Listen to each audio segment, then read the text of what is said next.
স্বাগতম এই ক্লাসে। আজ আমরা এই ক্লাসে সরল অঙ্ক সমাধান করব চার প্রক্রিয়া সম্পর্কিত সমস্যার ইনশাআল্লাহ। তো সে পর্যন্ত মনোযোগী হও। প্রথমে আমাদেরকে কি করতে হবে?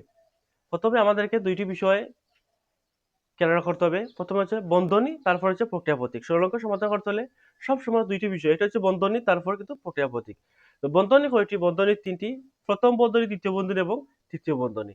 তারপর প্রক্রিয়া প্রতীক চারটি: যোগ, বিয়োগ, গুণ, ভাগ। ক্লাস 1 থেকে 5 পর্যন্ত যখন আমরা অঙ্ক শিখি, প্রথমে কি করে শিখেছি? প্রথমে যোগ অঙ্ক, তারপর কি বিয়োগ, তারপর গুণ, তারপর ভাগ। কিন্তু সরল অঙ্ক সমাধান করতে হলে এই ধারাবাহিকতায় আমাদেরকে মেনে অঙ্ক সমাধান করা যাবে না। তাহলে আমাদেরকে কি নিয়ম মেনে মানতে হবে? তারপরে কি মানতে হবে? অবশ্যই প্রথমে আমাদেরকে মানতে হবে আমাদেরকে নিয়মটা, প্রথমে ভাগের, তারপরে কিন্তু গুণের কাজ করতে হবে, তারপরে কিন্তু যোগ, তারপরে কিন্তু বিয়োগ। কিন্তু ক্লাস 1 থেকে 5 পর্যন্ত আমরা শিখেছি যোগ অঙ্ক, তারপরে বিয়োগ অঙ্ক, তারপরে কিন্তু গুণ, তারপরে কিন্তু ভাগ অঙ্ক। কিন্তু এই সরল অঙ্কের ক্ষেত্রে প্রথমে কিন্তু আমাদেরকে করতে হবে কি? ভাগের কাজ, তারপরে কিন্তু গুণের কাজ, তারপরে যোগের কাজ, তারপরে কিন্তু বিয়োগের কাজ। এই ধারাবাহিকতায় আমাদেরকে সরল অঙ্ক সমাধান করতে হবে। কিন্তু বিষয়টি কিন্তু বুঝতে পেরেছো? কিন্তু আমরা এই দুটো অঙ্ক সমাধান করব, যেহেতু আমাদেরকে এই অঙ্কের মধ্যে কিন্তু প্রথম বন্ধনী দেওয়া আছে, দ্বিতীয় বন্ধনী এবং তৃতীয় বন্ধনী নেই, তাহলে কিন্তু আমরা প্রথম বন্ধনী কাজটা করব। এখন আমরা প্রথম বন্ধনীর কাজটা করতে হলে কি করতে হবে? এখানেও আমরা দেখতে পাচ্ছি যে 42 বিয়োগ 15, তাহলে আমরা প্রথম বন্ধনীর কাজটা করব। তাহলে 42 থেকে যদি আমরা কি 15 যদি বিয়োগ করি, তাহলে কি হবে? 5 থেকে 2 বিয়োগ করা যাবে না। এখানে এখানলাম হাতে 12 থেকে 5 বিয়োগ করলে কত? কি 7। তারপরে এখানেও আমরা 3 রইল, 3 থেকে বিয়োগ করলে 2, 27। তাহলে এখানে 27 ভাগ কত? 9 যোগ 2। এখানে আমরা দেখতে পাচ্ছি দুইটি কাজ, একটি হচ্ছে ভাগের কাজ, অন্যটি হচ্ছে যোগের কাজ। এই দুইটি কাজের মধ্যে অবশ্যই আমাদেরকে কি করতে হবে? যে ভাগের কাজটা করতে হবে। তোমরা দেখতে পাচ্ছ যে বিয়োগের আগে কিন্তু ভাগের কাজ। আমি আগে কিন্তু বলেছি ক্লাস শুরুর প্রথমে কি বলেছি? যে সরল অঙ্ক সমাধান করতে হলে আমাদেরকে কি করতে হবে? যে দুইটি বিষয় মানতে হবে। কি? একটি হচ্ছে বন্ধনী, তারপর কি প্রক্রিয়া প্রতীক। তো বন্ধনী কি? প্রথমে কিন্তু আমার ধারাবাহিক হতে প্রথমে প্রথম বন্ধনীর কাজ, তারপর দ্বিতীয় বন্ধনী, তারপর তৃতীয় বন্ধনী। যেহেতু আমাদের এই দুটো অঙ্কের মধ্যে যে দ্বিতীয় বন্ধনী এবং তৃতীয় বন্ধনী দিয়েছে না, তাহলে প্রথম বন্ধনী দিয়েছে। তো আমরা যেহেতু প্রথম বন্ধনীর কাজটা করবো, আমরা প্রথম বন্ধনীর কাজটা করেছি। কিন্তু প্রথম বন্ধনীর কাজ করার পরে কিন্তু কেন দুইটি কাজ দেওয়া আছে, একটা হচ্ছে ভাগের কাজ, তারপরে একটি যোগের কাজ। এই দুইটি কাজের মধ্যে প্রথমে আমাদের কি করতে হবে? ভাগের কাজটা করতে হবে। তো ভাগের কাজটা করতে হলে কি করতে হবে? 27 কে যদি আমরা 9 দিয়ে ভাগ করি, কত? 3, 3 নং 27, তারপরে যোগ 2। তাহলে এখানে একটি কাজ যোগের কাজ, 3 2 কত? যোগ করলে 5। উত্তরটা হচ্ছে 5। এই অঙ্ক সমাধান করেছি। এখন আমরা ইনশাআল্লাহ এই অঙ্ক সমাধান করব। সমাধান করতে হলে প্রথমে কি করতে হবে? প্রথমে অবশ্যই তো আমাদেরকে কি করতে হবে? প্রথম বন্ধনী কাজটা কি করতে হবে? করতে হবে।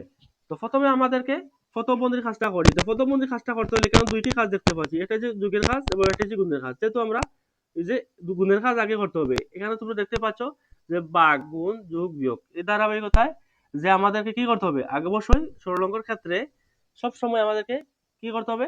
যে বিয়োগের আগে কিন্তু যোগের গুণ আছে, গুণের কাজটা করতে হবে।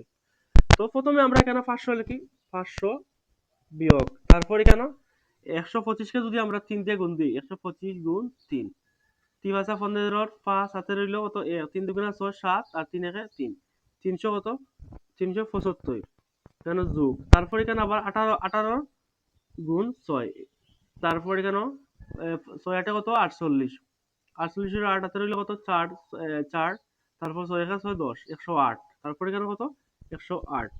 এখন আমরা কি করতে হবে? এখানেও দেখতে পাচ্ছি আমরা যে বিয়োগের কাজ এবং যোগের কাজ। তো আমরা এখানে জানি সরল অঙ্কের ক্ষেত্রে কি করতে হবে? আমাদেরকে আগে কিন্তু যে যোগের কাজ করতে হবে। এখানে দেখতে পাচ্ছি বিয়োগের আগে কিন্তু যোগ, তাই আমরা এই দুইটা কি করব? যোগ করব।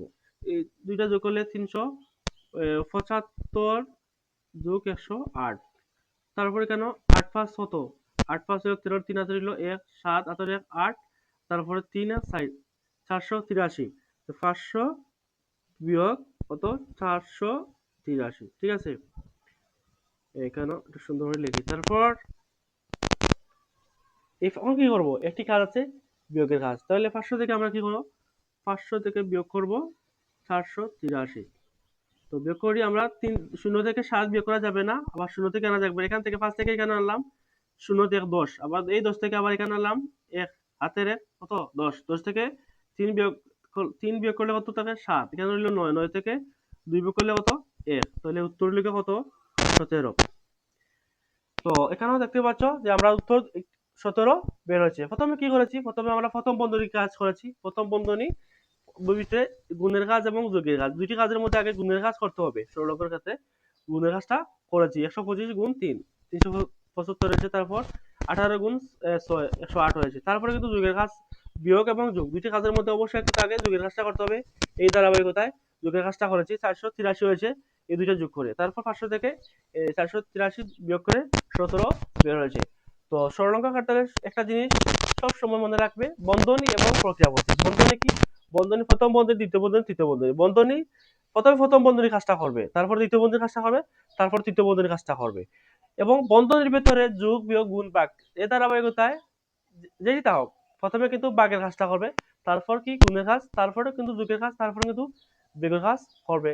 এই নিয়মটা ফলো করলে অঙ্ক সমাধান করতে পারবে ইনশাআল্লাহ। অন্য একটি ক্লাসে আমরা সরল অঙ্কের অন্য একটি অঙ্ক নিয়ে সমাধান করবো ইনশাআল্লাহ। তো সে পর্যন্ত ভালো থাকো, সুস্থ থাকো এবং নিরাপদ থাকো। এবং ক্লাসটি ভালো লাগলে শেয়ার করবে, যাতে অন্য শিক্ষার্থীরা তোমার এই শেয়ারের মাধ্যমে শেয়ার সুযোগ পায়। আল্লাহ হাফেজ, আসসালামু আলাইকুম।